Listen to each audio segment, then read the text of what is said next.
participation articles of the Aarhus Convention. And the main topics that are standing out here are early participation, procedures for taking due account of the outcomes of public participation.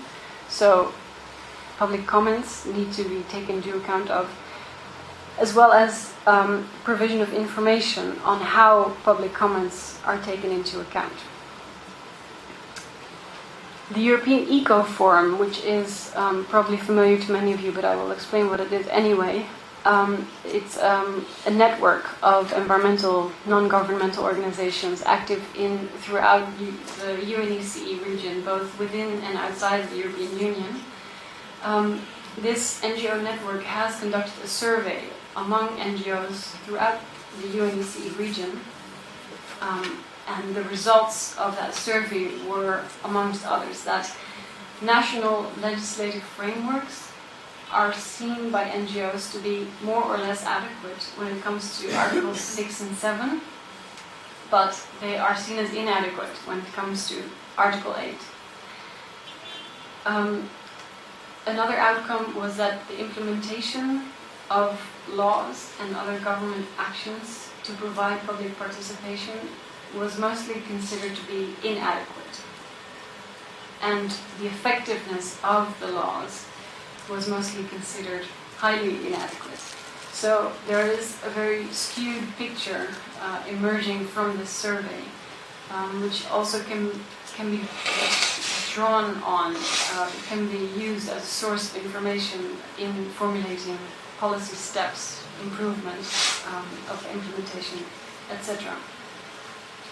Now, it's not all bad news. There are solutions. There is hope, so to speak. And I want to share with you some solutions and some practical ways that were discussed this summer. Practical ways and relatively logical, easy ways to improve implementation at the ground level. A first solution would be to achieve a common definition of public participation, of what public participation in decision-making means. It is possible that the expert group on public participation can play a role in achieving this. Possibly the future task force could play a role in this, but these task forces are only as strong as the countries that participate in them. So I would definitely encourage Romania and any other country to take part in the work of these bodies, to work towards things like a common use and common understanding of definitions and terms. The commitment of authorities to actively involving the public is extremely important, as are clear administrative procedures and legal structures. The public concerns should be broadly interpreted according to the experts, in order to make sure that nobody is left out and that nobody has problems proving that they have a legitimate claim or that they have a legitimate interest. So there are no obstacles in that sense hampering their participation. Public concerns, as I said before, ideally should be incorporated early on in a decision-making process, at the start of the drafting process, both for plans, programs, and policies. And a way to do this is to organize roundtables before the first draft is made. The problem is that as soon as a draft has been written, it becomes more difficult to incorporate concerns, especially when you're dealing with highly critical voices.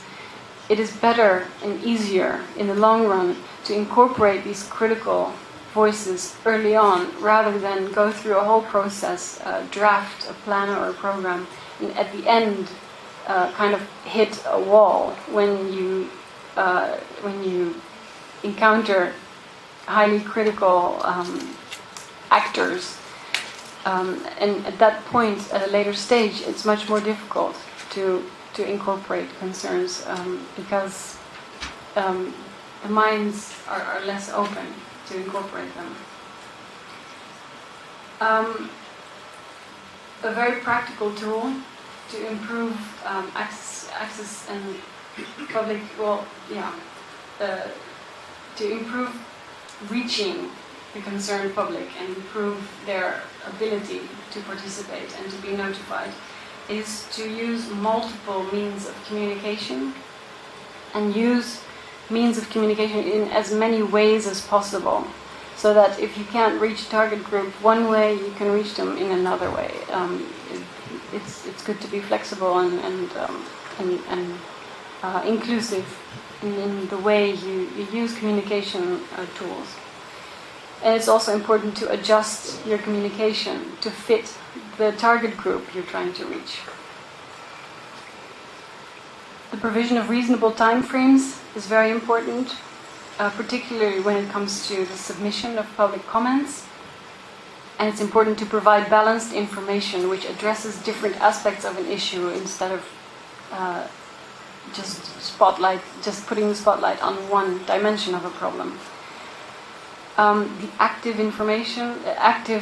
informing of interested groups is very important, and as I said, taking due account of public comments. Review comments, discuss them, evaluate them, and then take them into consideration as you develop a plan or a program or a policy.